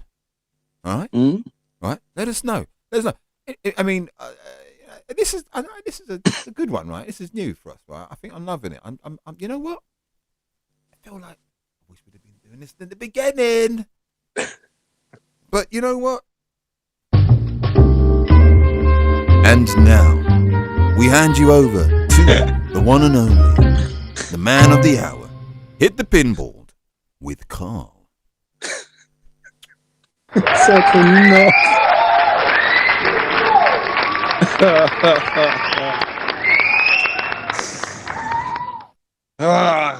Hello, you beautiful people. How you doing? Yeah, this is the first pilot. We're going in. We only meant to do the sound test, and we'll give you a bit of a show. But we love the new medium. What comes up? Doing. Like Oscar Wilde once said, be a verb. Be a doing thing. Problem with people that know exactly what they want to do when they come out of school is their curse will be that's what they'll always do. And potentially end up on that conveyor belt of crises halfway along the line in some weird, god-awful way. As we discussed earlier on, people living their lives through the expectations, desires, wants and needs of others, but never truly in turning that gaze inwardly and looking at what fires the soul, what inspires you, what keeps you going. Using that discernment, as we were discussing, introspection, the why behind our doings and sayings and actions, all of which you've heard a million times before. But it comes down to what we're going to do then. Like Marius was saying earlier on when he asked us, what's the point? You develop that theoretical internalized belief structure and then other people's point don't really matter. That's just the reality of it. It's not a detached, uncold, unloving sense of the things. It's acceptance of just what is. Everything that's going on, the good, the bad, the indifferent, and everything in between. It's all taking place right now. And in the worlds of quantum science and string theory and the multiverse, then it's all taking place right now. Our past, our present, and our future, right now in this moment. Just like the ghost of Christmas past. We are awarded the opportunity, as we explored earlier on about the story with the marriage and changing their perceptions of the quality of their thinking and change the very fabric of their lives. As if by overnight, going from one of lack, scarcity, doubt, denial, distraction, unhappiness, but moving to a more grateful, an awareness of and a gratitude of the fact that you woke up. Sounds something simple, doesn't it? And it's something that we all take for granted, right? But if you believe that you can be more, then you have to ask yourself this: why haven't you been living to your full potential? I'll tell you how great this moment is, how lucky you were to wake up. Now, let's just say that you've got, you're not too happy. You've got a job, you pay your bills, you got a car, but you're not happy. It's not going to fulfill you, and it doesn't. So you have to ask yourself, what are you doing that for then? You're either helping somebody build theirs or you're building your own. And that's a dream. That's a life. And the reason why I brought to the fore about being so grateful that you woke up this morning. And if we're honest, what have we achieved? Have we created something? Have we added value to the world? And think about all the great minds that didn't wake up this morning, that created great things for healing, medicine, and science. technology, things that saved people's lives. And we don't have them no more because they didn't get that next moment that you've just got. So we have to ask ourselves, what are we going to do with these moments? Are moments adding value? Are they inspiring? Are they provoking on your own internalized structure? Are they poking you to ask better quality questions of your very being? Why did I wake up and do fuck all day? Why am I just going to work and settling for second best? Why am I just settling for £12.50 an hour? Why? And you have to ask yourself, well, what is your value? If you don't have one, the world will certainly give you one. And if yours is non-existent, the world's value of you will be very low indeed, because the world seems tight, frugal with its value. So what are you going to do? So many people in the world are asking what they can get from the universe. I'm manifesting this. I'm going to be the next millionaire. I'm going to be doing this. I'm going to be the next famous, whatever. Did you ever stop for 1 minute and ask yourself, well, what's the universe want from you? Did you ever stop to think that there may be some purpose to your existence other than consumerism? Have you ever stopped to ask yourself, is there more than just the frivolous look of appearance and the illusionary sense of self-worth through trinkets that may be out the price range of others? Is that what it's about? To die is a certainty that's going to come to us all. And wouldn't you rather not have a life where people remember you from the stories that they tell? Because nobody's going to talk about the cars you had. They're not going to talk about the houses you had. They're not going to talk about how big and bulgy and flashy you were. They're going to talk about were you kind. They're going to talk about the times when you went round and you had a sandwich.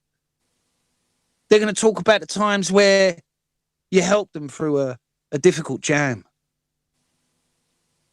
So the vacuous society that's been thrust upon us to think that is normal, this psychosis of consumerism, is a condition, as we discussed earlier on, that has been deliberately thrust upon you to keep you distracted from the value of your innate existence. So you have to ask yourself, what are you bringing to the table? And I don't mean your trinkets, because they come and go. Who are you? What is your value? That, Iheanyi, is what's on a pinboard.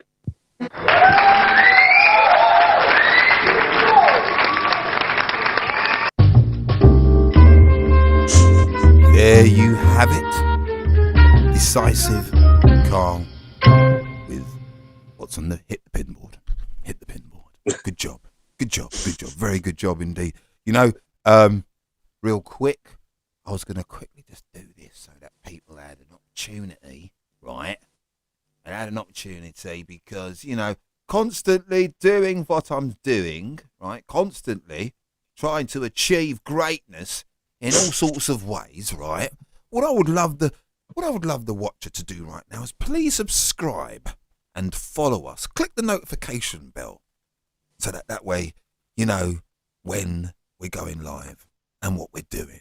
Yeah, we really appreciate you being here. We start with one, Karl, isn't it? It's good. We start with one and well, we'll no, move with I'm two. just looking at a typo. I see it. Please I see subscribe. it. Yeah, the end bit there. Notification or something Bell like that. to on. Yeah, bell to on. Bell to on. Yeah, notification bell to on.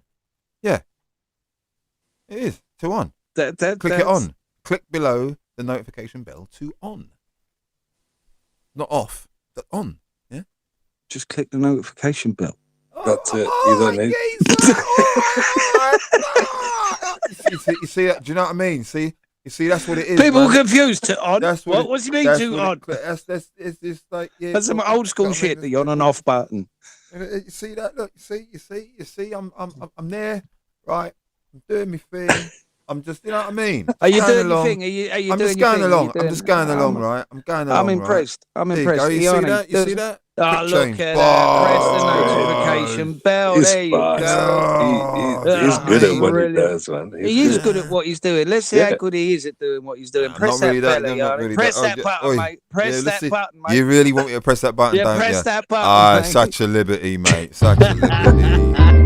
Such a And here we are again for the last instalment on this here particular episode with Tip of the Day with Iheanyi. All right, ladies and gentlemen, thank you, ladies and gentlemen. Tip of the day, thank you for being here. Thank you, ladies and gentlemen. We're here once again, tip of the day, and what? Pray tell, what is the tip of the day? I haven't even thought of anything because I was doing all of the technical shit. Don't tell anybody. But tip of the day, what have we looked at? We looked at discernment, right? We looked at the many ways in which it fails our system. And as a result of it failing our system, failing us as a collective, we find that things then seep into our existence. Things that many of us didn't really agree to do. Many of us don't really want to do it. Many of us are like, nah, that's nothing to do with us. What are you talking about? We have to do that. No. Tip of the day, we're here. We're wondering about discernment. We're wondering about educating yourself. We're wondering about, what do you do? How do we do it? How does society get on one accord when it comes to these things? How do we let go of what I would say was our immature, childish self and move into our mature, adult, galactic self? What do we do? What are we going to do? Because it falls on each and every one of us to be this, right? We are we not, individual manifestations of the one consciousness? Is that fair to say? I'd say it's fair to say. Can we agree on that? I think we can agree on that. So if that's the case, and we've been talking about discernment, so what does that entail? Discernment entails the way in which you, discernment is developed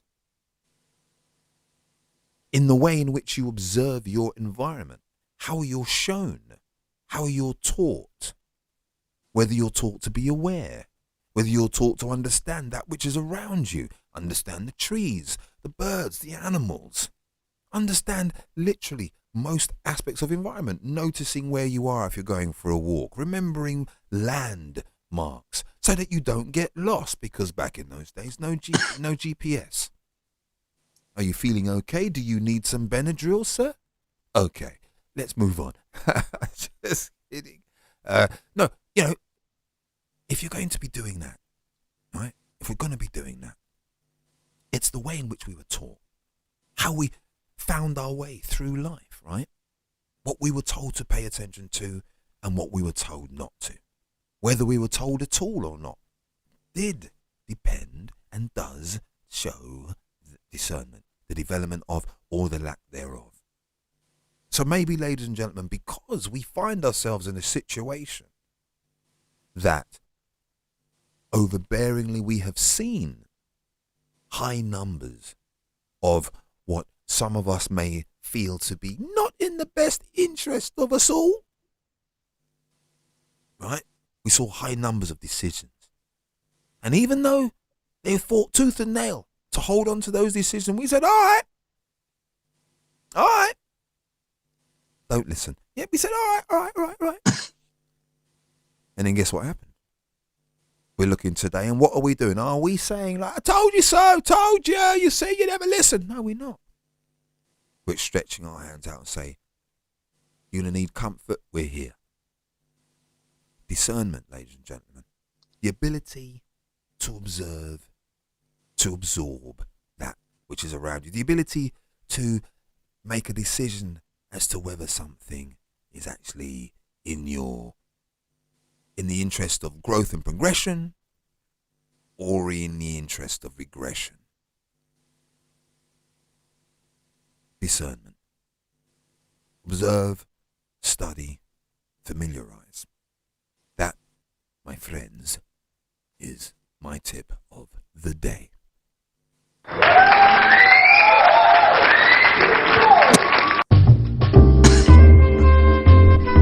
And there you had it, you beautiful souls. The last installment in this here episode of the House of Lords, right here as we're starting our new venture on YouTube. And if you've been checking us out and you've been enjoying us, follow us over on Amazon, iHeartRadio, iHeartRadio, Spotify. Obviously, now you're seeing us on YouTube, and this is where we're going to be moving to.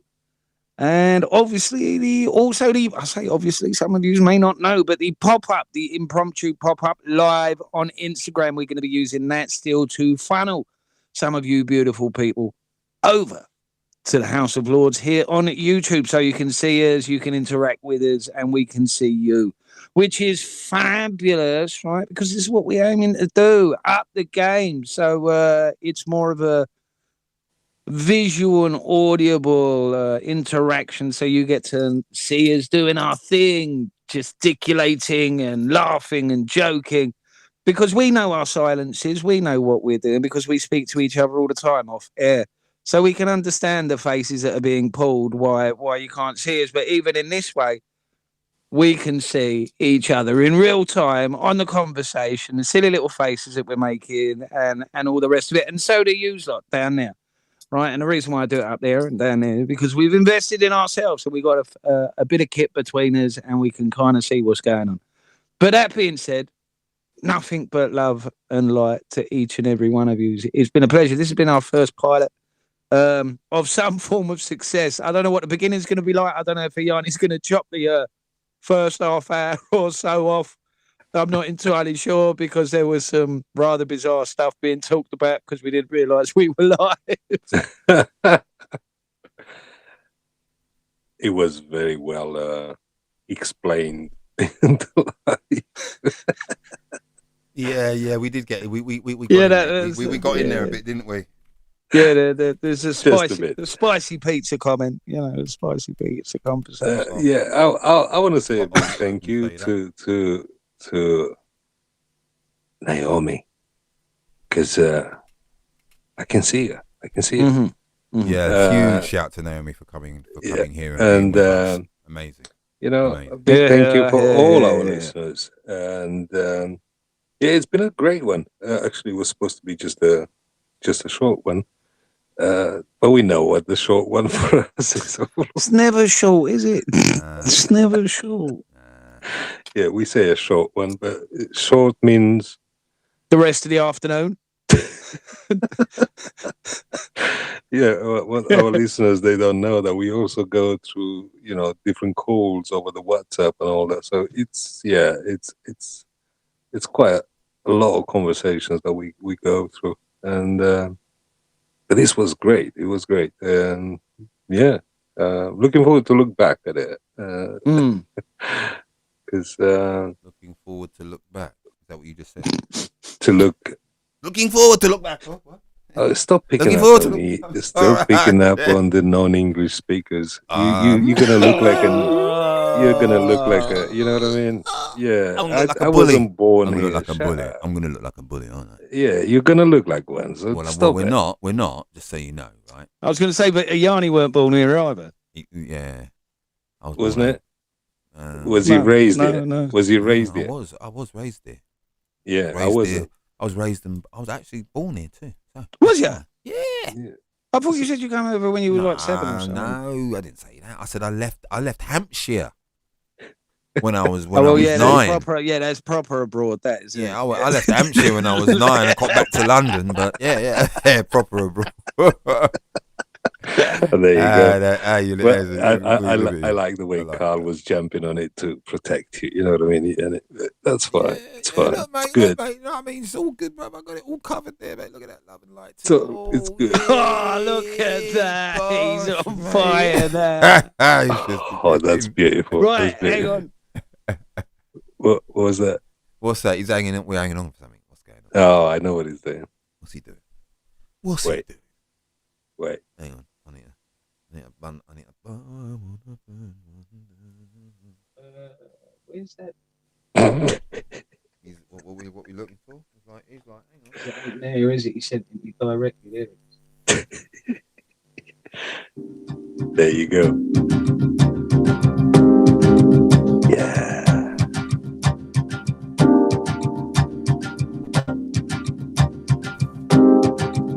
So this is the House of Lords right here on YouTube. Yes, we're available everywhere. Thank you for your interactions. Each and every one of you, you know who you are. Watch this space. This is the church that's going to bring us in and bring us out. It's a fabulous rendition by Black Liquid himself. That's Iheanyi himself. There you go. But what can I say? It's been an absolutely pleasure doing this again. We hope you like the new format. Please tell your friends. And this isn't one of those clickbait, short stimuli lives. It just isn't. We go deep. We explore narratives. Well, I don't know why you're not being so rude.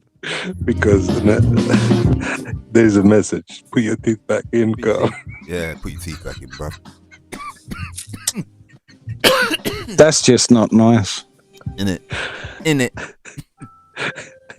I'm going home. I'm taking my ball with me.